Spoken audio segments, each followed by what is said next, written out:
Hey, welcome back everybody. This is MC1 Gamer. This is a introduction to a new unit that White Dwarf has released this past week called a Morghast, and it's featured in White Dwarf. It's a very cool looking figure, but what I really want to look at is it viable on the battlefield? Is it something that you would put in your army? And if it was, if it was put up against you, if it was across the table for you, how would you handle it? How would you? I'm mainly looking to see, is it viable? Is it something that you'd spend points on? I know that there's a lot of 40k people saying, "Hey, this is a great figure. It looks like a very demonic, undead type angelic creature. It's got skeletal wings. It's hovering. It's got either a halberd or a couple of hand weapons, and they're looking to convert it. But let's talk about how it might apply to fantasy. This is a unit that is specifically meant for either Vampire Counts armies or Undead Legions armies. Sorry, Tomb King players. I would like to hope that there would be some other units that are specific to you guys, but this seems to be just mainly for those two armies. So, what does it mean? Would you spend the points for this army? And please, everybody, feel free to introduce your ideas, your thoughts, and your opinions on how you would put this in your army list if you're playing either of these armies. And after going over some of these details, knowing some of the rules and some in the profile, what would you do against them? What do you expect that somebody would be doing that you would be preparing for? So just to give you some background on what these Morghasts are. In the fluff, it talks about the God of Light, Tra, I believe it's pronounced. It's P-T-R-A.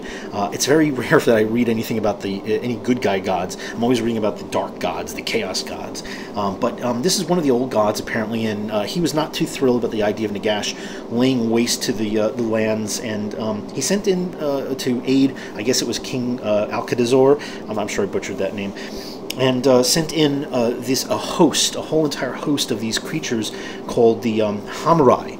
And they're all these winged angelic type creatures, and they battle Nagash for 40 days and 40 nights. I don't know what's the significance of 40 days and 40 nights. It just seems to be a cliche. But hey, where was everybody during this time? Nagash against these guys, and he wins. Nagash beats them. And at the end of this battle, Nagash looks at the corpses of these creatures and decides, hey, I've got plenty of I got some great captains, but I don't have a lot of lieutenants. I guess he wants some people to, rule over or organize some of his vast undead legions.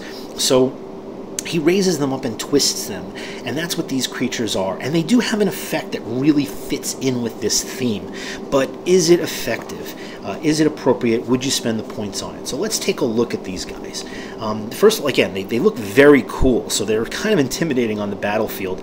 I love the way they look, and I think that they have a decent profile. So first of all, they're move 6. Each of them have the same profile. There's two different versions. They move 6. They have weapon skill of 5, ballistic skill of 3, which is useless because they don't shoot anything. They have strength 5, toughness 5, 4 wounds each, which is cool. And initiative 4, no big deal. They're going to go against maybe only the slowest of the slow. They go quicker than them. They have 3 attacks, but the 10 leadership. So this is pretty significant when you consider that a Vampire Counts army, not an Undead Legion army, which won't crumble when a general dies, but the Vampire Counts specifically, if you're just playing Vampire Counts, they do crumble. And a 10 leadership means that they're going to survive that pretty effectively. Where a lot of these smaller units or monstrous type creatures, they typically have low leaderships, and they just disappear as soon as your general goes away. Obviously, this is not an issue for Undead Legions because they don't. But a 10 leadership, not so bad. And that could come into play, of course, against any spells that are applied against a leadership of a model or a unit.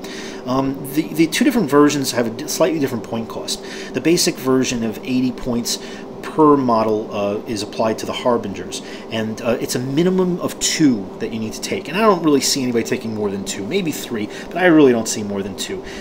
And each set, there's the Harbingers and there's the Archai. Both of them have this very similar special rules. They all can hover, which has a little bit of a limitation. Obviously, I would love if they were able to fly, but they can hover, which means that they do have the fly rule, but they can't march. So I don't know if they can march with the 6 movement, but if they decide they want to avoid terrain features, that they're only limited into the 6 Mooned. I guess that's how the hover rule works. I haven't really deployed anything with hover. I have vampire bats, bat swarms, but I don't use them. In any case, other abilities that they have, very, very cool. They have Killing Blow, and I love Killing Blow. Killing Blow is the bomb. And they have Terror, which is also great. Obviously, nothing.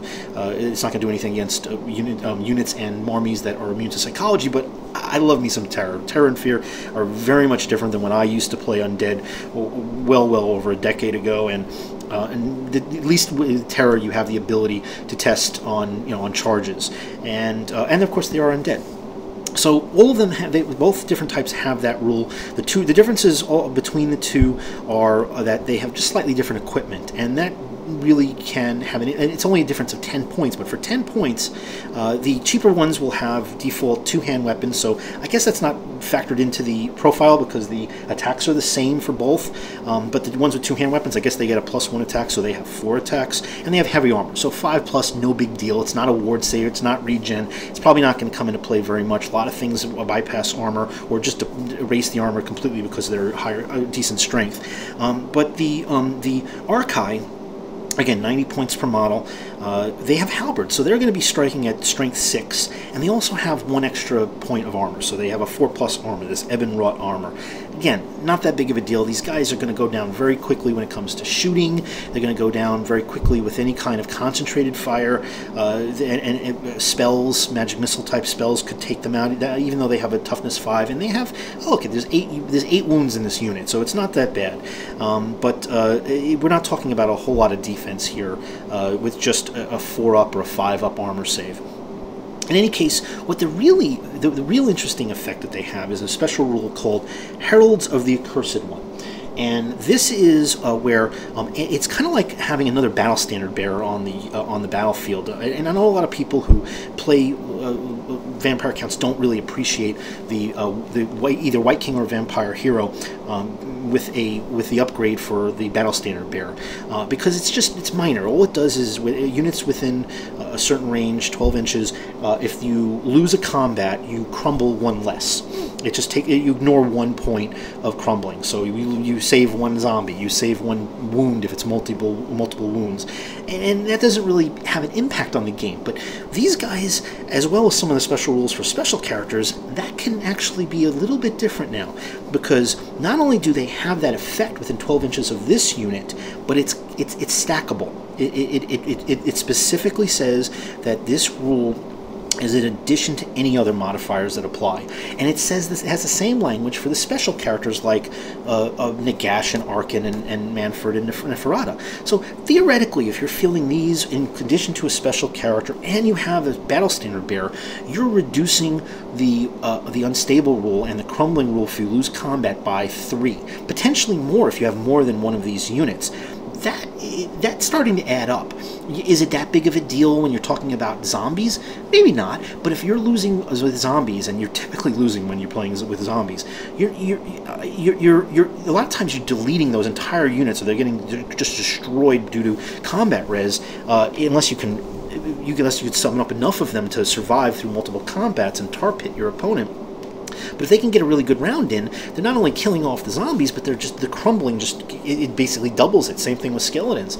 So this is reducing that. So it really can extend the life of these cheap and tar pit and units, and it also can severely save the life of characters, because especially these big characters with big bases that can't be in units, and they're just relying on their attacks and capabilities to survive a combat against maybe a huge static combat res, banner, 3 ranks, maybe they've been flanked or charged.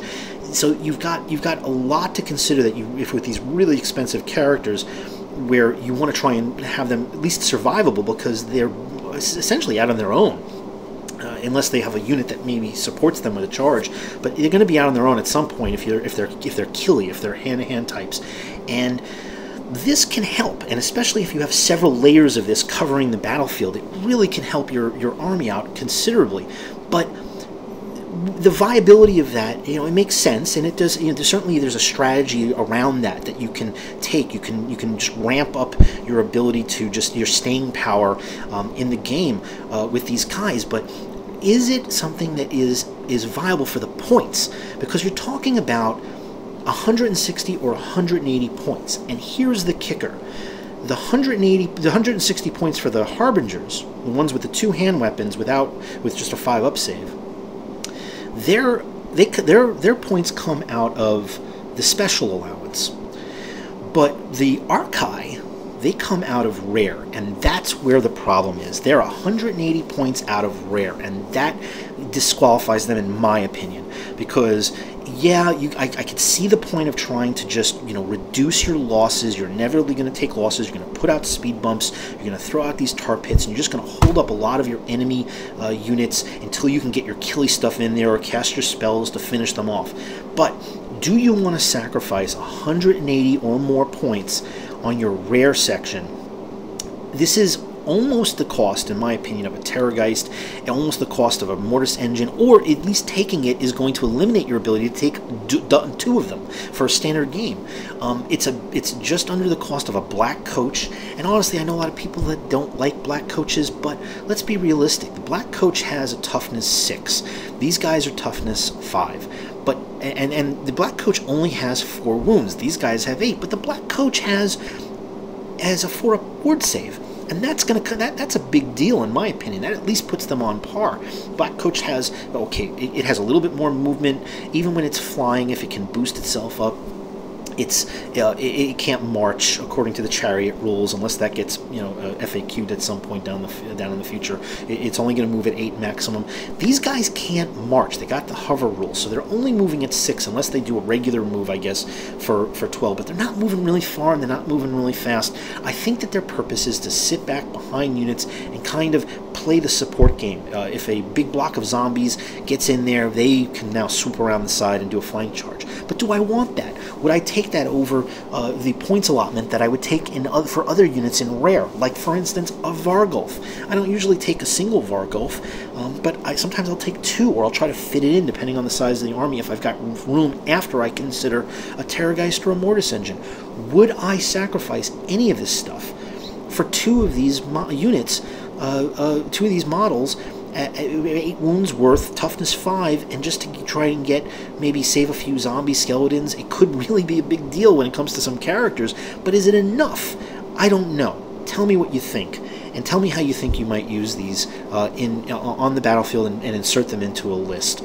It's a lot of points. I think that the Archai are probably a no-go, but the Harbingers possibly could be. I mean, they're coming out of special. There's a lot of good options in special for vampires, and obviously for when it comes to undead legions, you now have you're opening up the special for obviously some great stuff also in the Tomb King book. So would you sacrifice the points for for stuff in either of these books for this unit? I don't know. You tell me. Thanks for listening, and I will catch you next time.